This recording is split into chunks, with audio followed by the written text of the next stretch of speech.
Compound numero dos is Trenbolone sandwich. Yes, guys, I did start Tren right off the back this time because we are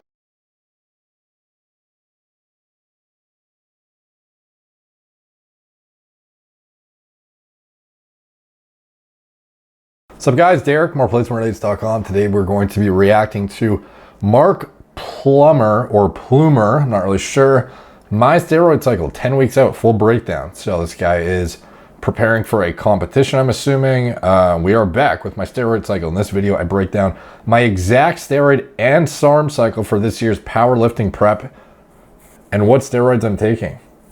I'm just like, what? I break down my steroid cycle and what steroids I'm taking. All right, so a bunch of you guys sent me this over Instagram DMs, and expectedly 94 likes. Derek More Plates More Nice has entered the chat, followed by Coach Greg and Jonas. That would be sick. Blow his shit up so he does it. Canadian Beast should band together. Yeah, definitely.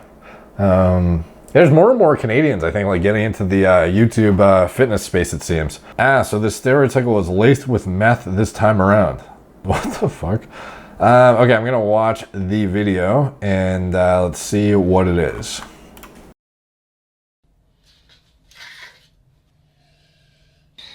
Whoa! Let's go, baby! Fuck, dude.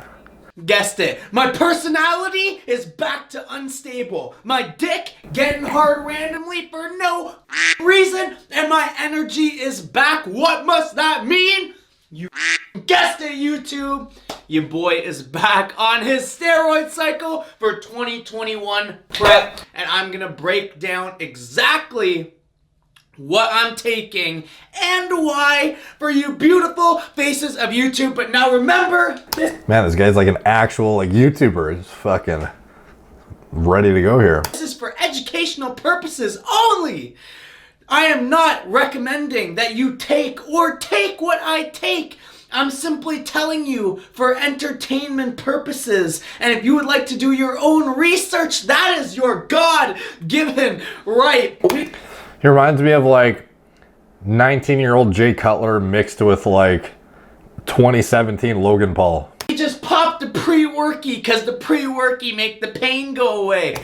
That's like the thing I just did the video on. That's funny. We're gonna blast some shoulders with my boy Sam, and then we're gonna come back here and we're gonna break down the exact steroid cycle. So if you just wanna know what I'm taking, skip to this time. But if you care about seeing my fucking boulders, just stick around. Thank you guys so much for the support on this channel. So, first workout of my fucking prep is done. So let's get into the juicy fucking details that you guys have been waiting for. This is gonna be the first year ever that I can dedicate the entire fucking year to content and fucking lifting, and you guys are about to see something that you have never seen in your fucking life. You guys have seen John Hack, you've seen Ed Cohen, you've seen Larry Wheels. Well, get ready to see fucking Mark Plummer because shit is getting fucking insane. Jeez, dude, this guy is full of energy. So anyways, the context behind this is a little bit different than what you would traditionally see with a, you know, contest prep. This is prepping for a powerlifting meet. So it's a little bit different. Just keep that in mind. I promise you, so if you haven't hit that subscribe button, hit that subscribe button because we're going up from here and you're gonna see some shit you've never seen in your fucking life. So, I've taken this steroid cycle approach completely different than every other steroid cycle approach I've used in my entire fucking life. And you may be asking, why would you do that when you are trying to break the all-time world record? And that is because I currently do not know, with the travel restrictions, if I'll be able to get into California to compete at the meet that I want. Now, you guys have known from every video I've done in the past that you do not need a ton of drugs to be big. You do not need a ton of drugs to be strong. It's about fine-tuning, and when I know 100%, I'm gonna fucking blast like we've never blasted before, right to the fucking moon, and we're gonna break that all-time world record. So what I've decided to start my prep on is a testosterone base. Now I think testosterone is the building block of everything you could use. So we have started at 500 milligrams a week, and I will most likely keep it at 500 milligrams a week. So in general, most people, like as far as a base, you might be thinking like, oh, if you're just trying to, therapeutically replace test, isn't 500 a lot? It's like this guy's prepping for a powerlifting meet, and presumably he can tolerate that much estrogenic burden given whatever else he's going to be stacking on top of it. So whatever that base is, it's the foundation. The size of that base will be different in size for every single person depending on their physiologic needs, based on what they are trying to achieve, how big they are, what kind of performance outcomes they're trying to get themselves, relative to, like, some people barely need anything. They're trying to compete at a regional show for fucking men's physique or something, versus, and I'm not even saying you need to take anything to do that. I'm just saying, like, the degree of how much shit you need to achieve your goals is going to differ very significantly based on what you are doing. And for him, he's trying to beat ridiculous PRs and powerlifting numbers. This is a bit different than trying to step on stage and just achieve a cosmetic look while simultaneously being weaker than you've ever been. This is a totally different premise to cycle design. I rarely go over 500 milligrams of test, and I've been doing shots every other day. So when he says he rarely goes over 500, is that because he believes that stacking anabolics on top is more of a effective approach, or is it that he cannot tolerate a higher dose because of the estrogenic burden and or DHT related side effects and whatnot?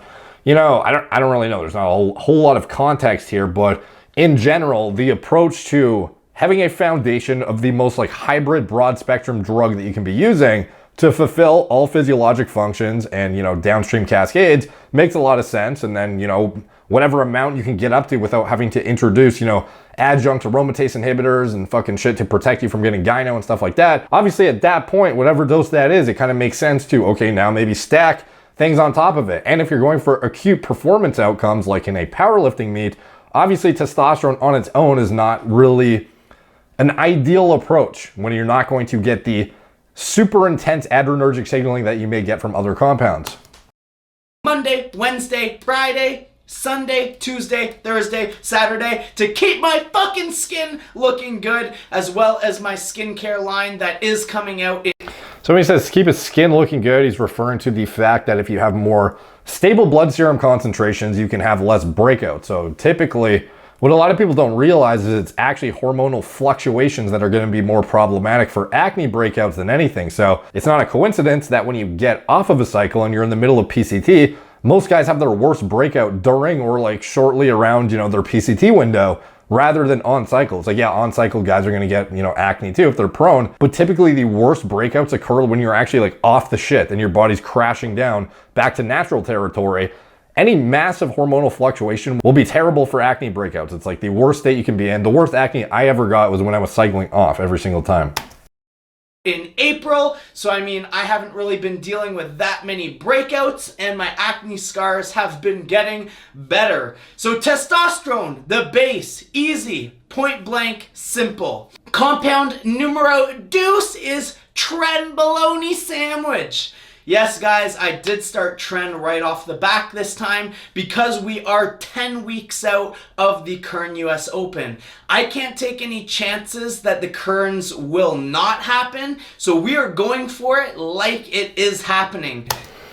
Okay, so a lot of people would probably criticize the fact that he's using Tren at 10 weeks out. So again, though, the context is this guy isn't stepping on stage for a physique show or a bodybuilding show or something like that. He is trying to beat numbers. He's trying to beat his best numbers ever, presumably. So, whatever you need to do to achieve that, I'm sure this guy, I would think, has mapped out kind of his runway time towards peaking for this meet and what he needs to do to achieve that. So for me to be like, no, you should do it at this many weeks out, it's kind of hard for me to just speculate where he's at with his training, where he's at with what he can lift right now. So it's impossible for me to say like this is a bad decision or a good decision based on the timeline relative to what he actually needs to do to win this fucking thing. So it's a little bit different. Whereas, typically with if a men's physique competitor was like, yeah, I'm on Tren at like 10 to 12 weeks out, I'd be like, dude, probably too soon, you know? Like for somebody stepping on stage to achieve a cosmetic look where you otherwise would not really have to worry about any more additional muscle loss that would justify the trend being thrown in at like fucking 10 to 12 weeks out. Doesn't make any sense for a guy who's stepping on stage to be on trend for fucking 3 months straight or something. You know, not really. You can probably save it, you know, closer to the tail end. Whereas for a powerlifting meet, again, like I said, the context, I have no idea if this is required or not, given his current strength numbers. So we are doing 350 milligrams of Tren, also pinning it with test on the every other day schedule. So 350. I think a lot of people don't realize how powerful Tren really is. Like back when you had the Tren Hex amps with Parabolin, it was like 76 milligrams per amp, and the therapeutic dose was like, I don't remember, there was like a load of like 3 amps per month or something, and then thereafter there was like 1 amp every few, I don't remember, it was like a very minuscule amount though, or at least a lot less than this. And the IFBB pros in the 90s, you know, how much were they actually using? You know, they could be underplaying their use severely, but it seemed like Parabolin was pretty hard to get a hold of. It's not like, you know, underground labs with every fucking lab under the sun has Tren Ace now and Tren Nth. So it's not that hard to get now. Whereas back then, you know, actual access was a lot more limited. So you would be a lot more conservative with your use, given that it was very, very difficult to get a hold of Negma pharmaceutical Parabolin amps. So the dosages back in the day, you know, using legitimate Trenbolone still, you know, 152 milligrams per week, maybe pushing it up to 3 amps per week if you wanted to get a little crazy. But no one's really doing, you know, like 350 to 400 mgs of Tren. Back in the day, at least the majority of them weren't, from what I can tell. So, you know, 350, it doesn't sound that crazy. Like I remember back in the forums when it was like, oh, you know, every cycle, minimum 500 tests. And then you would stack, if you wanted to use Tren, the minimum was like 400. Which is fucking nuts. Like back in the day, 400 was considered like a mild dose. And, you know, 350 is a very significant amount. So I'm not saying it's a horrible decision or it's way too fucking much. I don't know what he actually needs because I don't actually know this guy's training or background or what he needs to peak for. So, you know, it's not horrible. You know, there's guys definitely doing a lot more shit who are definitely smaller than this guy, so. Now, very simple, test and Tren, very good compounds, 500, 350, not exhausting my body, but already building up strength. We are only 3 days in. I'm already benching 405 for 3x3s. I'm deadlifting 625 to 650 for AMRAPs of 4 to 5, and we're squatting mid 7s. So I'm setting myself up in a very good position to break this all-time world record, which is only an 800 squat, 500 bench, and a 770 deadlift, which are all lifts I've done before. So it's gonna be fucking easy to break this record. I just need a goddamn meet to actually break the record. Okay, so if he's done this before and he knows he's capable of it, maybe you could justify that you know, don't need this much. Again though, the weekly burden is only 850 milligrams right now. We're not even at a gram, which is, it's not unreasonable, you know? But again, I don't know how prestigious this is, you know, this event, you know, how important it is to break this record or whatever. Again, it's individual risk to reward at the end of the day. So, but again, the cycle isn't insane for an advanced individual. So I'm just assuming this guy's advanced given, if he's trying to break a fucking world record, like I would think that's advanced territory. Compound number 3 that we have started already is Winstrol. Now, Winstrol for strength is playing with a very fine line because Winstrol does suck all the fluids out of your joints and it does cause a lot of people some joint pain.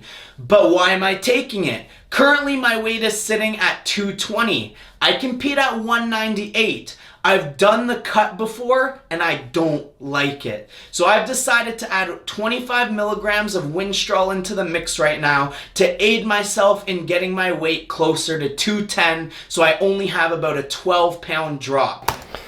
Okay, so he's coming at this from the angle that almost sounds like he's convinced that Winstrol is a cutting steroid that is going to burn more fat, which, you know, I think most of us know that's not the case. Like, despite it producing a grainy look when you're like sub 10% body fat and producing like dry, you know, body composition outcomes, it's not going to rip, you know, fat off your frame more than a, you know, another androgen might that is of equal potency, like a compound that's more efficacious in this kind of a scenario, I would think of something like Masteron, as a very reasonable replacement. I would not be using something that's hard on your joints simply because it's traditionally seen as a fat loss agent. In a neurological context, Masteron, I think it's far superior.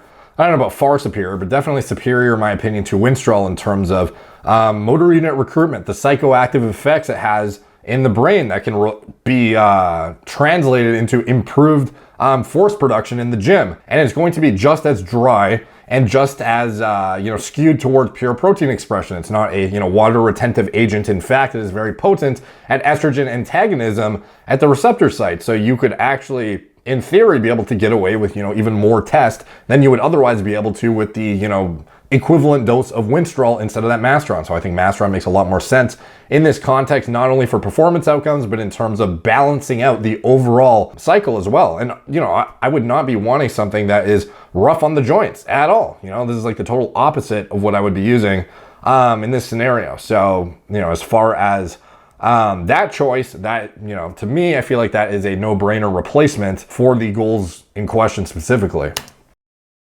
I've done Winstrol for powerlifting preps in the past. It doesn't really affect me that bad. As long as you're taking a high quality fish oil, it's not really gonna mess with your joints that much. And if it does, a high dose of glucosamine and MSM will usually take that joint pain away. No, I would just use a compound that you don't have to worry about the side effects to begin with. Use something that is more effective for strength and won't fuck up your joints as much. Like that would be the no-brainer suggestion in my opinion. And that is all that I'm running right now. Okay, and then here he's mentioning he forgot to mention that he's on 1 milligram of Arimidex every other day, and he converts like a motherfucker. 5 milligrams of Caber every 4 days.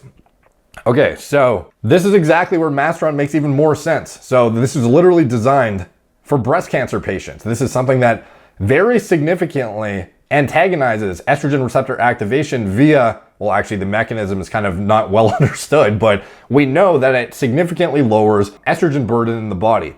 Winstrol, how much does it do that? Not very much. So Masteron, not only concurrently could you get an inhibition of the testosterone aromatization downstream leading to estrogen receptor activation, the problems that come along with that, and balance out the overall estrogenic burden of the cycle, thus allowing you to probably get rid of the aromatase inhibitor that is neuro and cardiotoxic. But in addition to that, it's a more effective agent for the goals in question too. So not only are you getting less side effects, allowing yourself to get rid of ancillaries that you probably don't need to be on in the first place, but you're getting better neurological outcomes, better strength outcomes, better everything outcomes, less joint stress. This is a very no-brainer decision in my opinion. So I'm not sure why Winstrol is in there. I think you could swap it out for Masteron, probably lower your AI significantly and or remove it entirely. And the Caber, I can't speak to what his prolactin sides are like, but in general, Caber is a fucking horrible drug for your heart, and I would, highly advise staying away from it. And in general, the only time people are going to deploy these kind of compounds is either proactively thinking that you can't run trend without running Caber or Prami, or they don't know about less problematic compounds that are actually reasonable for prolactin management, or the rest of their cycle is designed in a way that exacerbates the problem rather than just redesigning it and having it be more conducive to less sides with maximized outcomes in mind. So for me, these are just some obvious, little things that could be changed. Towards closer to the 8-week mark, we are going to be completely changing the cycle. We may add some extra tests. We will most likely be adding in 1 or 2, maybe 3 more compounds just to really make sure that we are going to nail this all-time world record with no ifs, ands, or buts. But that is it for now, guys. So adding more tests when you already convert like a motherfucker to the point that you need 1 milligram of Arimidex frequently, not infrequently, like a lot. So you're just going to increase your estrogen inhibition even more and inhibit actual things that you need to protect your joints, protect integral things that literally will keep you from getting fucked up, and things that will decrease your strength too. If you're actually inhibiting them, this is downstream going to be an overall less conducive choice, in my opinion, than just redesigning the cycle to be more broad spectrum and more, hybrid for all of the goals, not just like increasing something that's already problematic to the point that you can't even manage the side effects of it at the current dose, you know? Like, does it make more sense to add in more estrogen when you already can't even manage it as is, you know, to the point where you need a fucking high dose of an AI like every other day? Like, no, dude, like, why would you not swap out the Winstrol for the Masteron, potentially increase the Masteron if needed in order to manage the test to the point where you maybe don't need an AI to begin with? And like, how far do you want to push, you know, the pure, you know, protein expression angle, the neurological acuity angle? You know, it's kind of up to you based on what your tolerability is of this. But I mean, to me, this is like some obvious shit that could avoid the introduction of other compounds on top that are just there to manage the side effects to allow you to run a higher dose of something that's already a suboptimal choice to begin with, which would then downstream lead to inhibited outcomes, you know, an actual performance setting. Like if you're on a fucking milligram of Arimidex like every single day just so you can run your, you know, 700 megs of test or whatever, is that really the ideal compound that you should be like really like pushing the vector on? Like, no, maybe you should, you know, switch your focus more to the DHT derivative side and look at, you know, your drostanolone and see how high you can push that to not only concurrently manage this, but push performance outcomes without inhibiting a bunch of fucking health processes and shit. So that's my stance. And as far as like compounds to add on top, like, I don't know what you could possibly be referring to. Like, are you gonna add in fucking like Halo and shit at like 8 weeks out? Like, I'd hope not. Like, I would imagine near the tail end, the introduction of some more like aggressive compounds designed for actual like psychoactive aggression shit is probably going to be introduced, whether that is Halo testing, whether that is check drops, whether that is whatever he decides that he responds well to, whatever makes him like fucking insane, you know, whether he's going to introduce anadrol, like I don't really know, but I don't think a lot of this shit needs to be introduced at like 8 weeks out.